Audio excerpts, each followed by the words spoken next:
Hey guys, this is Crimson Storm here with this game system review, one of my first YouTube videos. Just going to show y'all guys the new PS Vita we got here. This is the new PS Vita that's come out recently by Sony.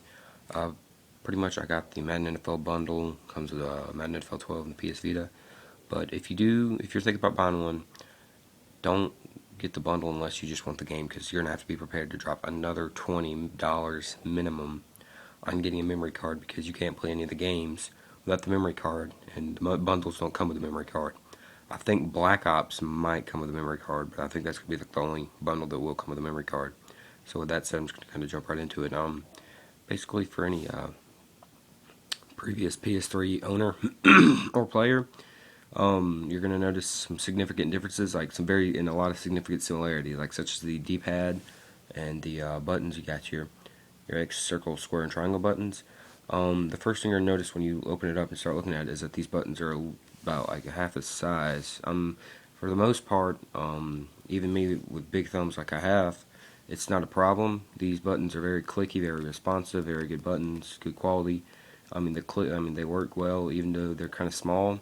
For the most part, you can tell them apart and mash them, and it won't interfere with your gameplay. Another thing you're going to notice is the analog sticks have literally been halved in size, if not more. The analog, we got dual analog sticks as usual, one right here, one right here. A lot similarities to the PS3. Buttons up here, like about half the size, but they work good. They do what you need to be done. But one problem I do have is the start and select button, which are both right here beside each other. Sometimes in the midst of gameplay, when I'm playing a game of some sort, and I want to click start, I accidentally click select. It's tough to tell the difference, but for the most part, it's fine, because you're not pushing the start and select buttons very often. But I mean, that can be a problem for some people.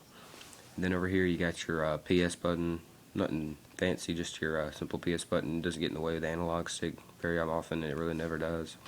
But it's a good little button. And here on the top you got your two volume buttons up and down. They're not in the way at all when you're using the R shoulder button. The R shoulder button feels as if it could be two buttons. Like when you push it like up at the top, and then you can push it down at the bottom. It could feel as if it could be two buttons instead of just one button itself. I don't know how that works out, but it just feels as if it could be two buttons when you push it. It's really not a problem, but I think that could have actually been integrated to use, because these analog sticks don't click. They don't have a click button like they do on the PS3. So meleeing or whatever you're playing and it has to do with clicking, you have to use the touchscreen. Touchscreen's not bad. I'll get to that in a second.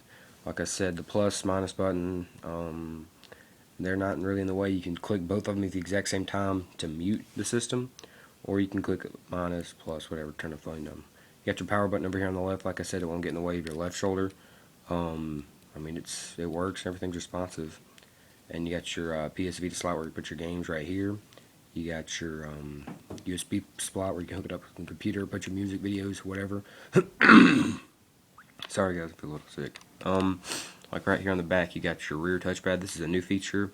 Hasn't been put on really anything. This is gonna be the first system to ever use a rear touchpad. I mean, it's like a little perk. You really never use it. Like maybe when you're browsing the web, you might use it because you can slide up and down the web pages via the back of the system.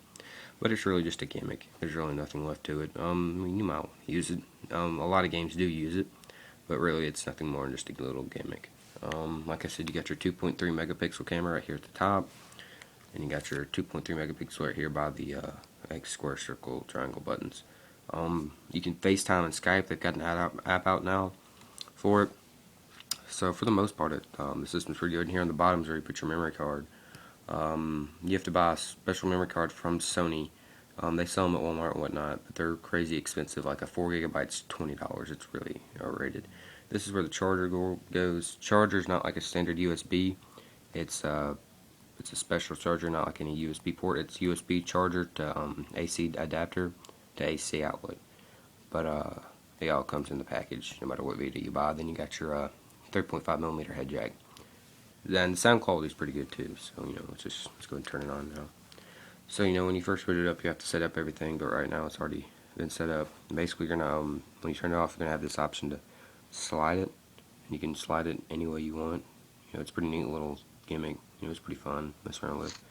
And then you can make the option to have a password if you want.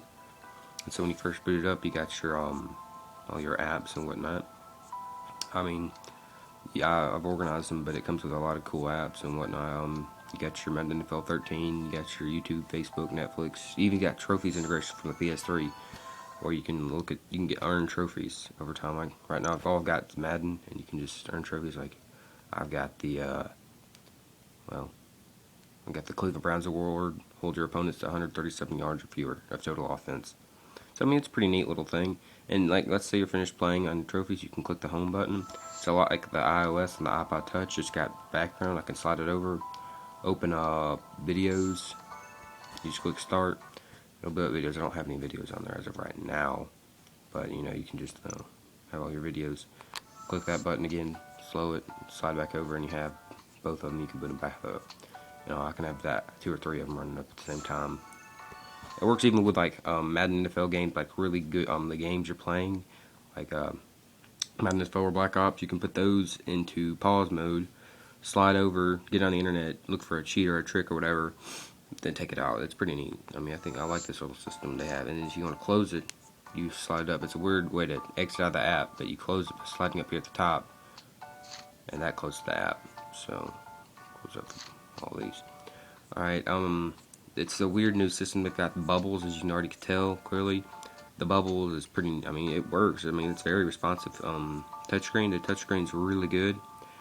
Like sometimes I don't even have to. I can just come close to the touchscreen. I don't even have to touch it and be able to work. But I mean, that's when typing and whatnot. The games that play itself is pretty good. Like as if in Madden NFL 13, I'll give a complete review of that later. But the game itself is pretty good. The system as itself.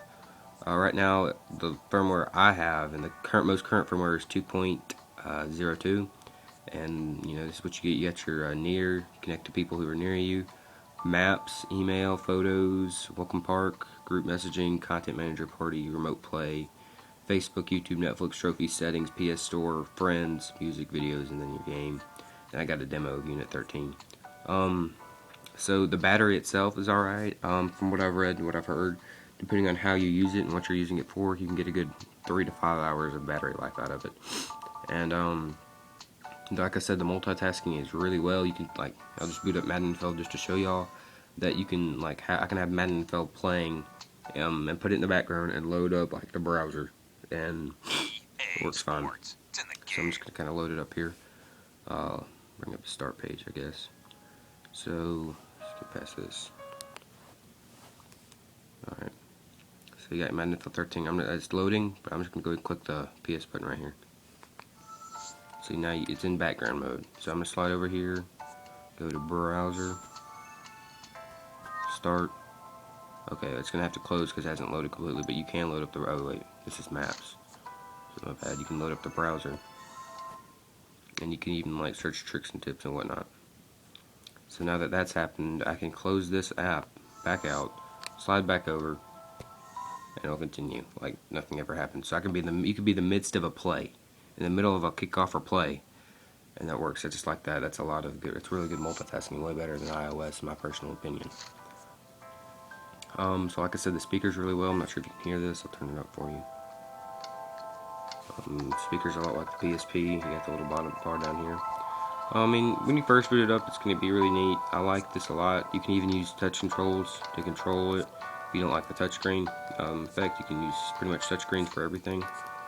So like I said, this is a good little system. I think it's really well. You get about 3 to 5 hours out of it, depending on what you're doing and what games you're playing. So this is going to be the PS Vita review by Crimson Store, guys. See you later. Bye.